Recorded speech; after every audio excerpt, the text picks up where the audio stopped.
In the end, it was the result most poll watchers knew was coming, but it happened faster than most anyone expected. Australia voted no, and did so conclusively. It was clear 75 minutes into the counting, the referendum had failed. Ultimately, it failed in every state, as well as across the popular vote. For Indigenous Australians who had campaigned for a yes vote on hope, it was a brutal end to a brutal campaign that exposed the deep societal rifts in Australia. It's also undeniable the campaign was bogged down with misinformation and allegations of racism, and that the result will leave a scar. It's very clear that reconciliation is dead. A majority of Australians have said no to an invitation from Indigenous Australia with a minimal proposition to give us a bare say in matters that affect our lives, advice that doesn't need to be taken by the Parliament. With every state having voted no and the popular vote also failing to cross 50%, things very quickly shifted to what the result would mean. The Prime Minister, Anthony Albanese, was visibly upset as he addressed the media and asked for Australians to show kindness to each other.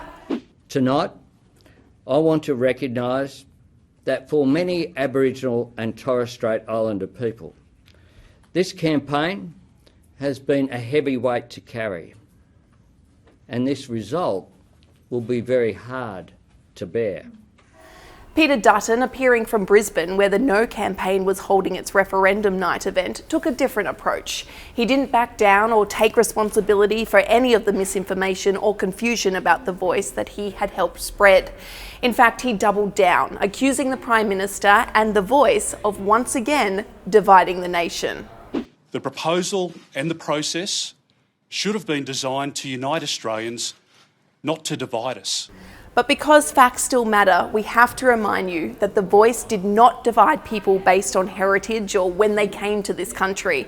It was an advisory body with no special powers. It would have taken information and advice from local communities and presented it to Parliament on issues relating to Aboriginal and Torres Strait Islanders. But the myth-making continues, even now.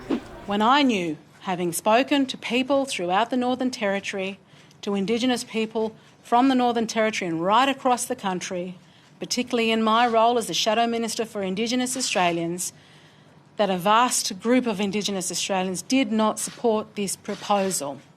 Which is just not true. We have actual figures on that, not polling figures, but poll results. And overwhelmingly in the booths where there were large Indigenous populations, the answer was yes.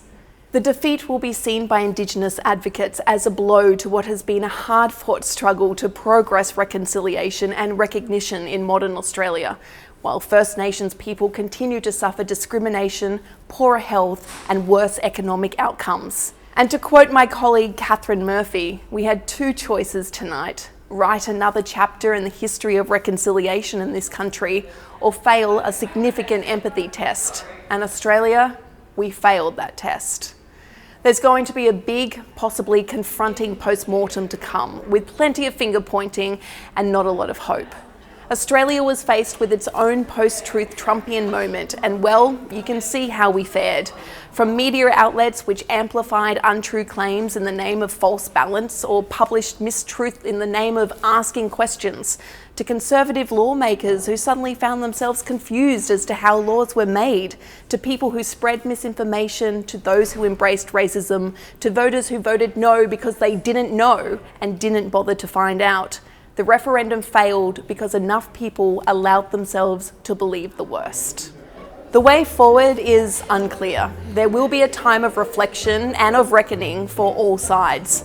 But what we do know is that it does not rest on Aboriginal and Torres Strait Islander people to keep carrying the load.